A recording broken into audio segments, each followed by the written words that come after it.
Hi! Hello! Welcome back to our channel middle class home kitchen.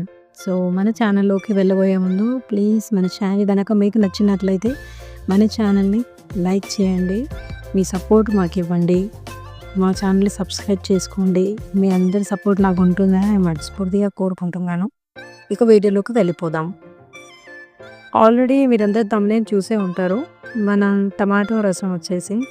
అయితే టమాటా రసం అందరి ఇళ్ళల్లో చేస్తారు. మన ఛానల్‌లో ఈ వీడియోలో నేను చూసబోయే టమాటా రసం కొంచెం డిఫరెంట్‌గా ఉంటుంది. ఒక్కోసారి మీరు ట్రై చేసి చూడండి. మీకు అర్థమవుతుంది.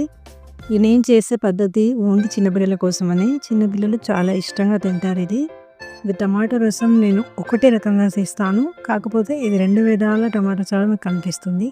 ఒక్కసారి మన వీడియో పూర్తిగా చూడండి. చూస్తే మీకు నచ్చితే లైక్ చేసి కామెంట్ చేయండి.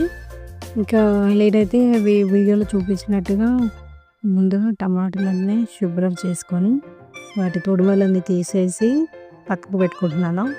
ఇంకా నేను ఇక్కడ వీడియో తీయడం అనేది ఫస్ట్ టైము. ఏమైనా చిన్న చిన్న తప్పులు ఉంటే ప్లీజ్ సరిదిద్దుకోండి. కొంచెం నాకు కూడా యూట్యూబ్ కొత్త. ఈ యూట్యూబ్లో వీడియోస్ తీయడం కొత్త. ఇంకా వాయిస్ ఓవర్ ఇవ్వడం అయితే చాలా కొత్త. ఇంకా అది యూట్యూబ్ నా జర్నీ గురించి మీకు చెప్తాను. సో, ముందు వీడియోస్ ఈ టమాటాలను నేను అలాగే పచ్చిగా గ్రైండ్ చేసి పెట్టుకున్నాను. దాంట్లో నుంచి దాన్ని పొట్టు అంతా తీసేసి పక్కన పెడుతున్నాను. మనకి ఎంతైతే కావాల్సిన వాటర్ ఎంత పడుతుంది, మనం టమాటా రసం ఎంతైతే ప్రిపేర్ చేసుకోవాలనుకుంటున్నామో అన్ని వాటర్ కలుపుకొని దాని అందాజ చూసుకొని పెట్టుకోవాలి పక్కన. పెట్టుకున్న తర్వాత నెక్స్ట్ మనం పొయ్యి మీద ఒక ప్యాన్ పెట్టేసుకొని దాంట్లో కొద్దిగా ఆయిల్ అది వేడయ్యేంత వరకు చూసుకొని నేను ఆయిల్ వేస్తున్నాను.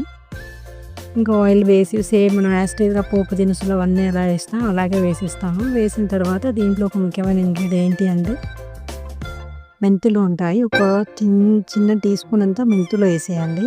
మెంతులు వేసి మన పిల్లలు ఎంత మోతాదులో మిర్చి అనేది తీసుకుంటారో దాన్ని బట్టి మీరు వేయండి. నేనైతే మా ఇంట్లో చిన్నపిల్లలు ఉన్నారు కాబట్టి వాళ్ళకి అర్థమైనంతలో ఒక 2 అని 3 వేస్తాను, అంతకంటే ఎక్కువ వేయము. సో, అది నేనైతే అంత వేసుకుంటున్నాను. ఇంకా నేను కూడా అలాగే వెల్లిపాయలు, పప్పు దినుసులు, పచ్చిమిర్చి, కరివేపాకు ఇవన్నీ వేసేసేయండి. వేసేసిన తర్వాత ఒక చిటిక 1 టీ స్పూన్ అంతా పసుపు వేసేయండి. పసుపు వేసి కలుపుకున్న తర్వాత ఒక 2 మినిట్స్ ఆగి బాగా మగ్గిన తర్వాత మనం ఏదైతే టమాటో రసం పెట్టుకున్నామో అది మొత్తం ఇందులో యాడ్ చేసుకోవడమే. ఇంకా ఇక నా వాయిస్ ఓవర్కి వచ్చేసి ఈ వీడియోలో ఒక చిన్న మాట చెప్తానండి. ఈ ఒక్క వీడియో చేయడానికి నాకైతే 1 వీక్ టైం పడుతుంది. నిజంగా నేను ఏదో అనుకున్నాను కానీ యూట్యూబ్ అనేది చాలా కష్టం అండి. అసలు ఎంత కష్టంగా ఉంటుందని మాత్రం నాకు నిజంగా అనుకోలేదు. బట్ చాలా కష్టం అండి. చేసే వాళ్ళకి అర్థమవుతుంది దాని పెయిన్ ఏంటనేసి.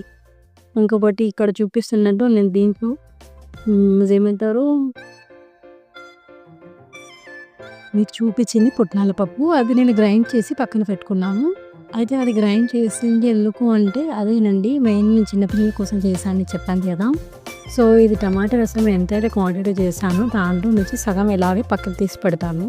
పెట్టిన తర్వాత మిగతా సగంలో మా పిల్లల కోసమని ఒక 2 స్పూన్స్ పుట్నాల పప్పు అని పౌడర్ చేసి దాన్ని ఒక చల్లటి వాటర్లో కలిపేసి మీకు వీడియోలో కనిపిస్తుంది. సో, అది కలిపేసి దాన్ని ఈ రసంలో యాడ్ చేసుకోవడమే.